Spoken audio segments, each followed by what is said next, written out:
even before the Great War carved its unimaginable scars across the verdant fields of England. John Ronald Reuel Tolkien emerged into a world already steeped in legends and folk tales. Born in Bloemfontein, South Africa in 1892, Tolkien lost his father at an early age, returning with his mother to the Midlands of England, where he was raised under the gentle supervision of the faithful servant Catholic priest, Father Francis Morgan.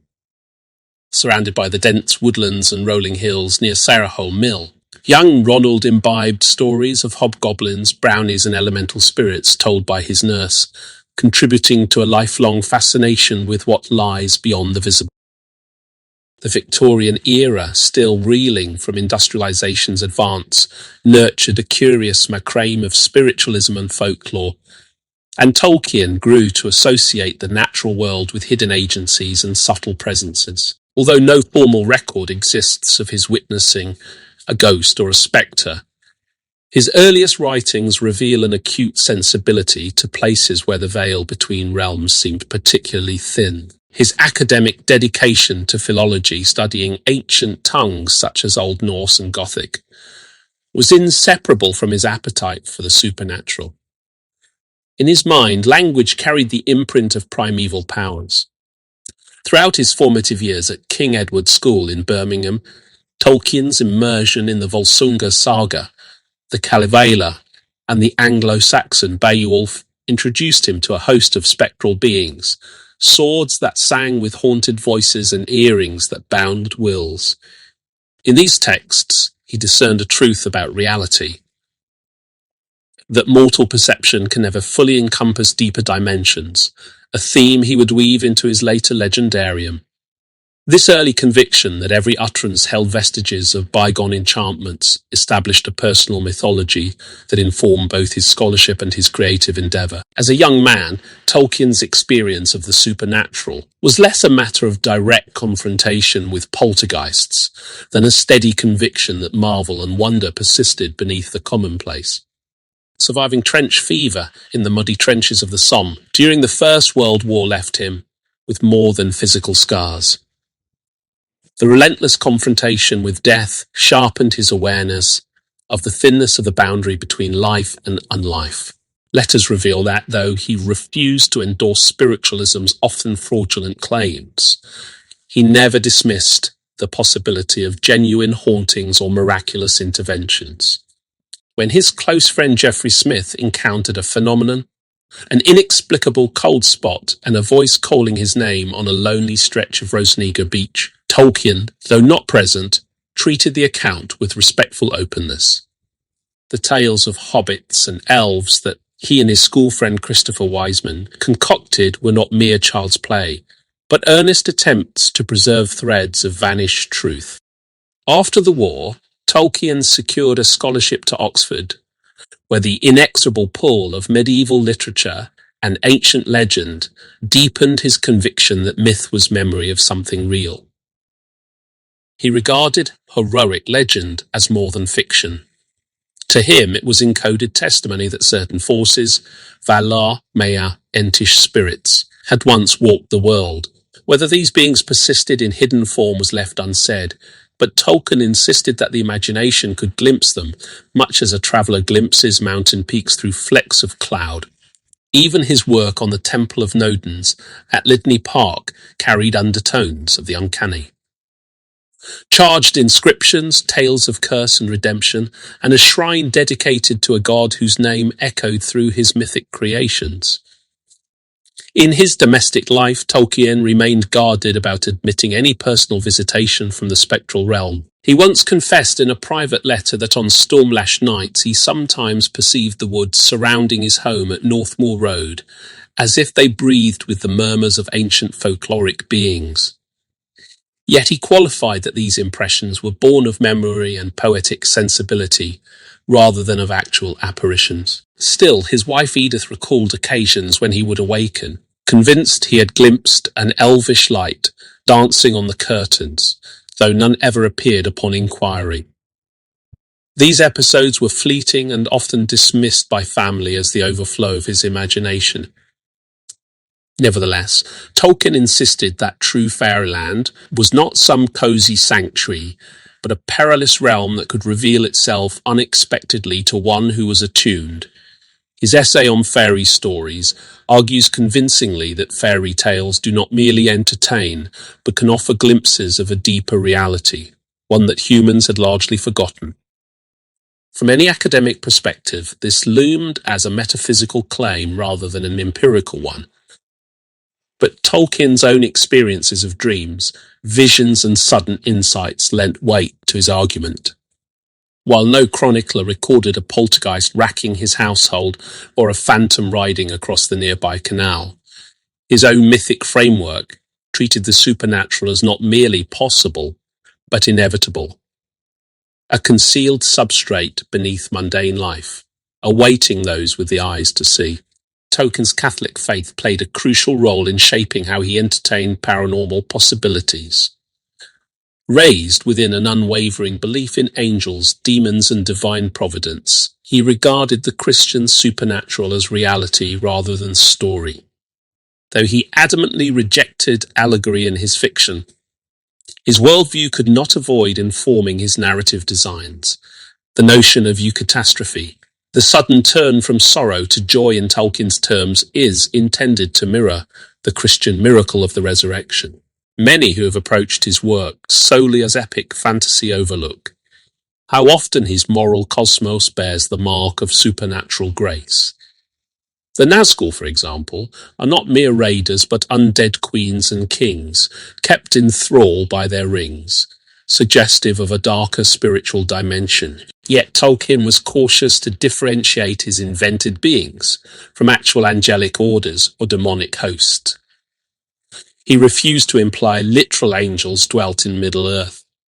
Instead, he created the Valar and Mare, angelic analogues who participated in world events from their hidden vantage, summoning winds, guiding elves, and interceding when necessity demanded. Though he never personally reported an encounter with such beings, letters to his son Christopher suggest he believed the Valar to be more than poetic constructs. They existed in the same ontological order as the Christian angels, though removed from direct human vision. This layering of one supernatural framework upon another imbues his legendarium with resonances that many have found profoundly real. Dreams figure prominently as Tolkien's principal avenue to what might be termed supernatural revelation. The dreams he described were not idle phantasms, but vivid experiences that often left him shaken. A notable instance occurred in January 1930, when he dreamed of an old man in green walking through the woods with a staff and singing a strange melody. He awoke certain that this was the first intimation of what would later become Frodo Baggins's journey. Although he referred to this dream as the first spark of The Hobbit, it bore echoes of otherworldly contact, an unwelcome brightness illuminating his consciousness. Similar incidents recurred. On one occasion, he claimed to have dreamed of a great hall of the valley shimmering with undying light at the extremity of night, a vision so intense that it lingered for months, shaping his feelings about immortal lands. While scholars debate whether these were products of his creative psyche rather than genuine supernatural communication, Tolkien himself would never categorically separate artistic inspiration from numinous visitation. He believed that sub-creation, his act of crafting worlds, was possible only because he had tapped into a subconscious realm that bordered on the divine.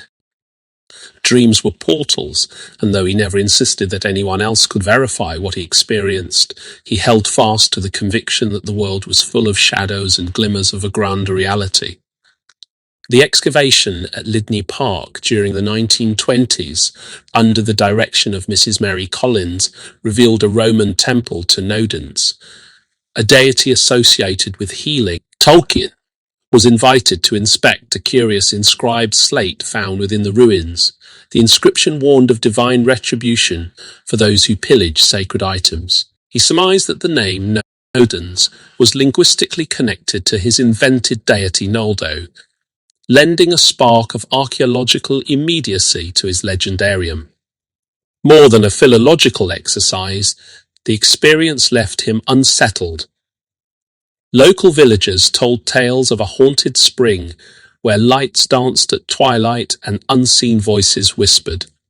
Though he never recounted personally witnessing these phenomena, he noted the villagers' fear and reverence, and he was struck by how the presence of faith and fear could liken upon a place.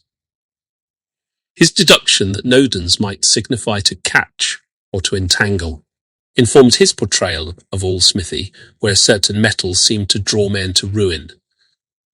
Tolkien transformed the archaeological site's aura into a symbolic nexus within his work, demonstrating how real-world mythic sites bear an ineffable power. While no one reported ghostly apparitions at his lodgings during his stay, it is evident that the nocturnal ambience of Lydney Park lodged firmly in his imagination, influencing his depiction of haunted ruins such as Weathertop and the Barrow Downs. Throughout his adult life, Tolkien received no unsolicited visit from a shade or revenant, yet he was not complacent about the possibility. In correspondence with C.S. Lewis, he engaged in lengthy debates about the reality of Nephilim, fallen angels, and the authenticity of legendary beasts. On one occasion, Lewis mentioned hearing footprints on his dormitory ceiling at Magdalen College, tiny membranous steps that ended abruptly. Tolkien's reaction, recorded in utter, was a combination of scholarly caution and hopeful approval. He speculated that perhaps a minor Maya had eluded notice. To most readers, such remarks might seem wistful, but for Tolkien they emphasized the permeability of existence. He continued to collect local folk tales of haunted houses and phantom hound sightings in rural Worcestershire. Baskerville's Hound of the Baskervilles notwithstanding, comparing patterns wherever he travelled. Though never publishing these accounts in his lifetime, his notes reveal an abiding interest in cases where the uncanny might register on ordinary lives. Friends attested to his habit of contemplating the shadowed copse behind his house, sometimes tipping his hat in greeting, as if he anticipated a reply.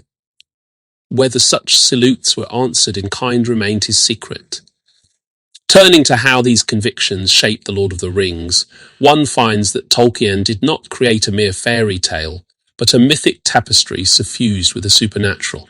The opening of the Fellowship, with the idyllic Shire, moves inexorably towards enchanted forest, Old Fangin, Lothlorien, Mirkwood, places where time itself is distorted and memory lingers. In Lothlorien, for example, the timeless realm inhabited by the Lady Galadriel. And the elves functions as a liminal space between Middle-earth and the unseen Valinor. To Tolkien, this uncanny quality was not invented ex nihilo, but drawn from his conviction that certain landscapes in our world still bear echoes of Faerie. When the hobbits first set foot in the woods of Buckland and noticed lights dancing between trees, Tolkien is echoing not only folk traditions, but his own childhood impressions of glimmers on moonlit leaves. The Barrow Downs, where hobbits nearly succumb to the will of ancient kings, is another manifestation of the idea that ancestral spirits linger in burial mounds, a concept drawn from Anglo-Saxon and Celtic lore. As with all his supernatural elements, Tolkien refrains from commentating overtly. He presents enchantment as a given and trusts the reader to sense its resonance. Beneath this surface magic lie tangible connections to the real world. The company's struggle through the mines of Moria evokes the uncanny atmosphere of age-old ruins, discovered by Victorian explorers, ruins haunted by bas-reliefs, and the faint echo of distant drums. His descriptions of the Watcher in the water evoke aquatic entrapments recounted in northern lores. The Scandinavian sea serpent kraken, or the Finnish ikuturso lurking in watery depths. Even Shelob, the monstrous spider, draws upon ancient Celtic laments of the goddess Morrigan as a spider witch. inscribing doom upon warriors. Tolkien's mythic bestiary, far from existing in isolation, emerges from his exhaustive study of real-world mythologies. Norse sagas, Celtic heroic, lays, Finnish epics. The Norse concept of Worm, a serpent of immeasurable size, finds new life in Glaurung and Smaug, yet Tolkien was careful to weave these elements into something distinct. His dragons are not the same as those of Beowulf, even if Grendel's dam influenced their portrayal. Instead, they occupy a space that feels both familiar and novel, straddling the line between known myth and original fancy. Perhaps the most enduring testimony to the interplay between Tolkien's personal experiences and his mythos lies in the tragic tale of Turin Turambar. Rooted firmly in the Finnish Kalevala's saga of Kullervo, Turin's story recounts a hero who unwittingly commits incest, is betrayed by his sword and ultimately takes his own life. Tolkien's initial attempt to rework the Kullervo narrative began in 1914, the year he entered the war. Though he never finished the full tale, fragments survive in his letters. Dreams in which he wandered through autumnal woods, haunted by the anguished cry of a black-haired boy. These dreams led him to sense that certain fates are woven by higher powers, so that human will is bound within a tragic pattern. Subsequently, in the Silmarillion, Turin's fate radiates a palpable supernatural dread. Dark prophecies, wilted children, Ouija-like messages echo in his mind. Critics note that these episodes bear uncanny echoes of Tolkien's own psyche, shaped by loss and the horrors of war. The resonance between real-world myth and his sub-creation underscores how his personal engagement with dreams and legend birthed one of the most poignant tragedies in modern fantasy. Another case study of direct inspiration emerges from the story of the Ringwraiths. Though widely compared to Wagner's Ring cycle, Tolkien explicitly repudiated any simplistic equivalents. Instead, he traced his conception to the Old English poem Beowulf, in which the hero's encounter with Grendel's mother stems from a brood of monstrous, quasi-ghostly beings dwelling beneath a lake. But it was also his observation of funerary rites in rural Wales that shaped his view of the wraith. For villagers sometimes reported hearing lamentations rising from bogs where unknown bodies were interred. Tolkien jotted down accounts of these lamentations in his travel diary, noting the way these ghostly cries evoked shame and longing. In translating those impressions into the Ringwraiths, he conceived spirits bound to a cursed artifact, wandering invisibly yet exuding menace.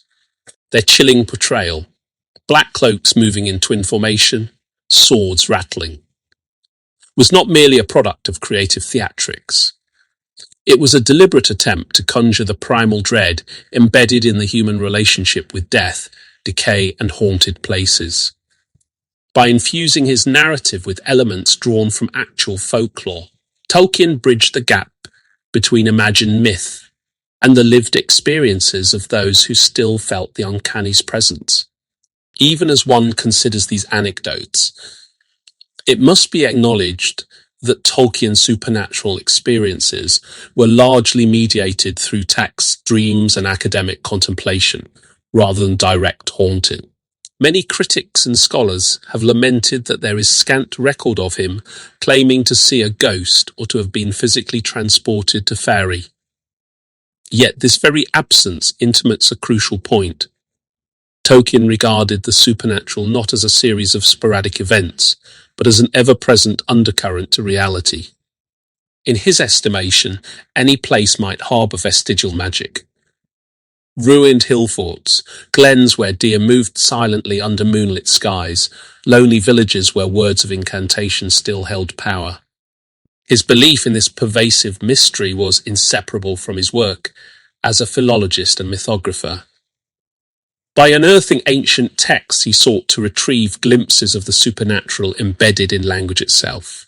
Thus, Even when villagers in Worcestershire swore they had glimpsed a phantom coach on the Malvern Hills, Tolkien treated their accounts as part of a broader tapestry that shimmered with half-forgotten truths.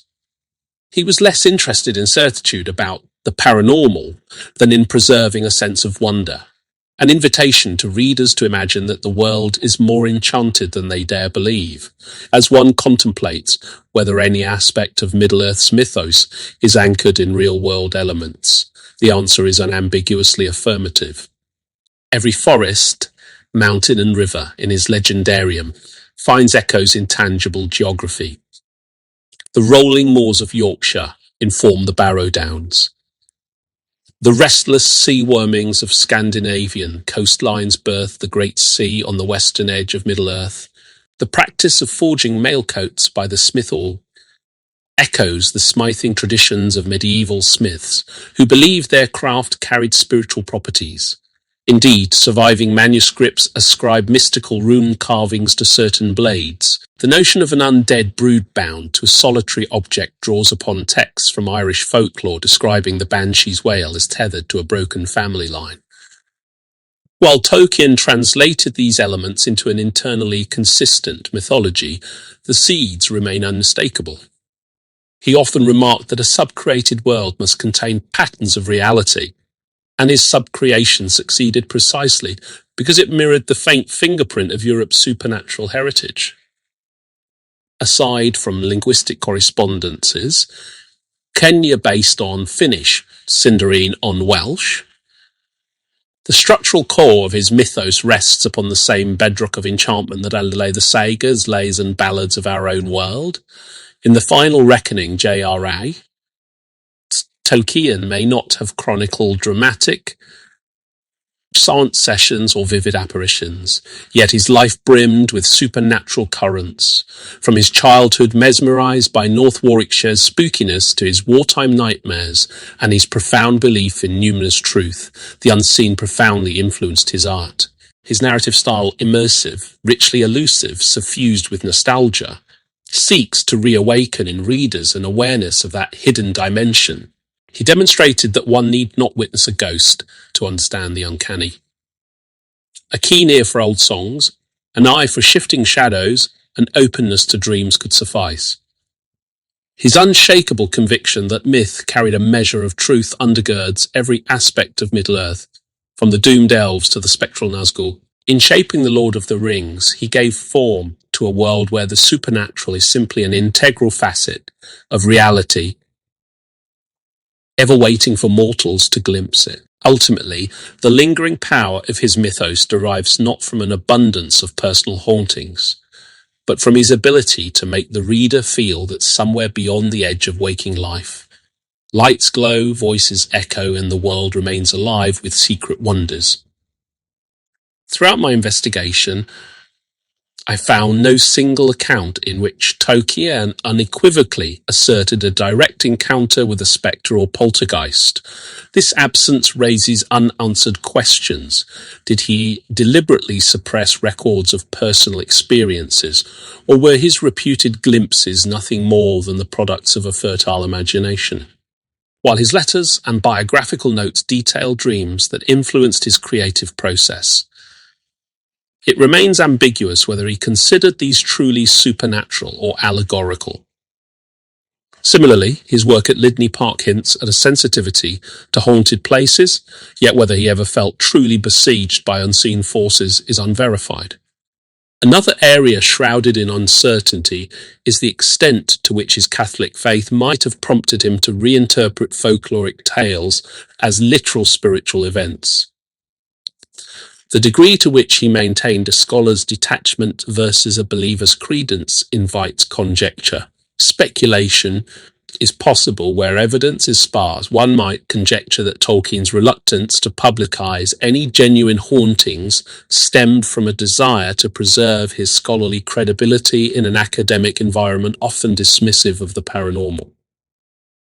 Equally, it is plausible that he experienced moments of numinous contact, perhaps glimpses of moving lights in woods or sudden auditory impressions, yet chose to internalize them as aspects of his creative imagination. His conviction that language bore the imprint of enchanted origins suggests that, to him, the mere act of discerning that imprint constituted a form of supernatural experience.